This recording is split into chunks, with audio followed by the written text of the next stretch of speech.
Hello everybody, welcome back. In today's episode, we're going to consider some portraits by an artist who was only in Dunedin for a short time in the 1880s. Charles Alfred Meyen was born in London in 1853, the son of Prussian immigrant Frederick Meyen and Londoner Mary Ann Ellen Meyen, née Willis.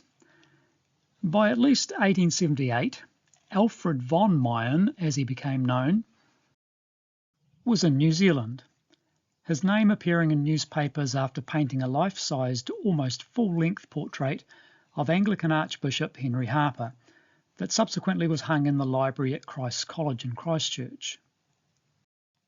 Christchurch's Star newspaper declared the young artist had decided to stay in Christchurch and set himself up in business as a portrait painter. But by 1881, we find him married to Danish-born Camilla Hansen and living in Dunedin. Alfred initially operated out of Ross's building and the Octagon. As he had in Christchurch, he painted a portrait of the city's mayor.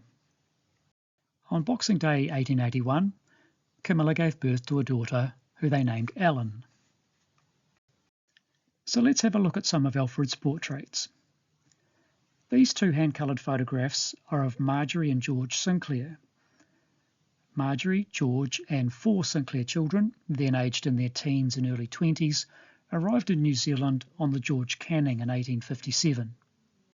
Marjorie's portrait bears von Meyen's signature and also credits Morris as the photographer. George's portrait is assumed to also be the work of von Meyen. George passed away in 1875 and Marjorie in 1877, so the photographs were overpainted by von Meyen after their deaths. Next we have the Melvilles, Andrew and Janet, who married in Dunedin in 1866 and raised a family firstly in Port Chalmers, where Andrew was a shipwright, and later in Dunedin after he opened a fishmonger's shop near the Octagon.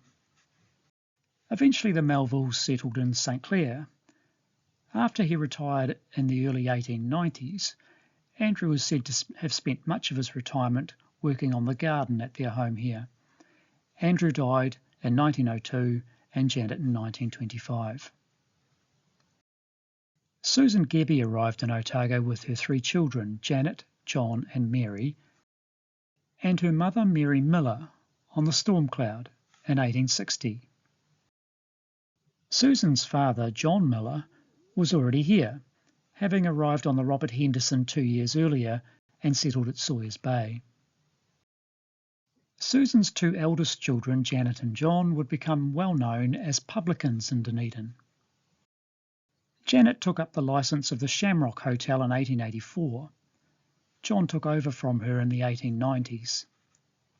Then he moved to the Provincial Hotel, which is where we find Susan residing before her death in 1900.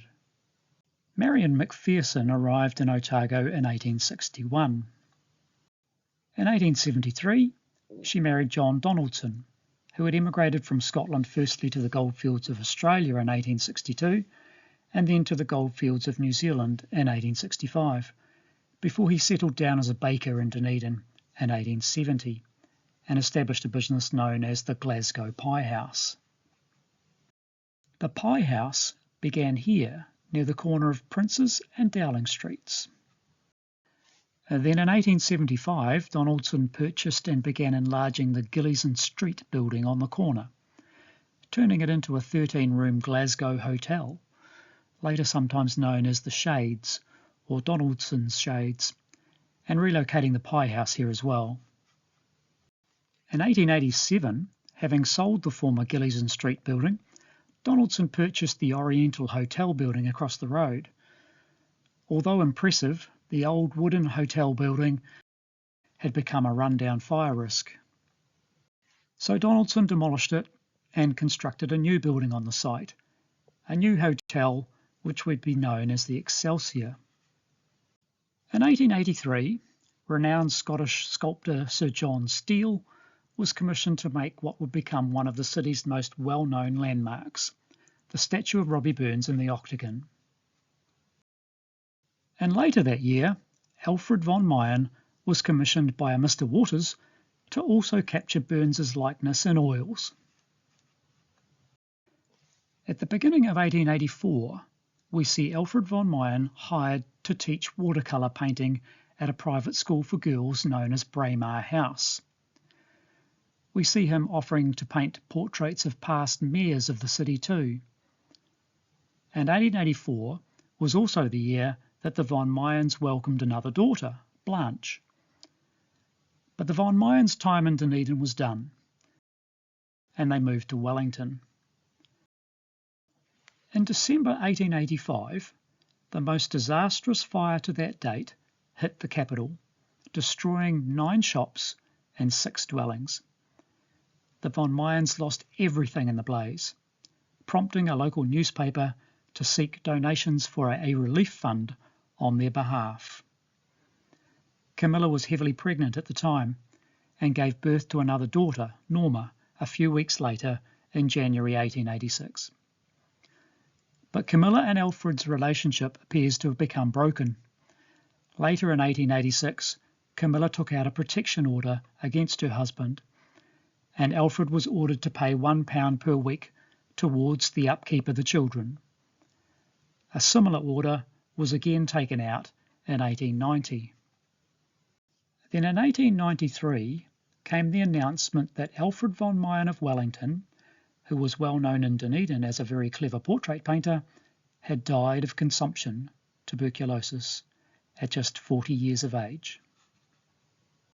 His daughter Ellen, who was noted as also having an unusual gift for portrait painting, would create a name for herself as an artist in Wellington and Auckland before also dying young. She passed away in 1912 following an operation for appendicitis, aged only 29. And on that note, we'll say see you next time, and thanks for watching.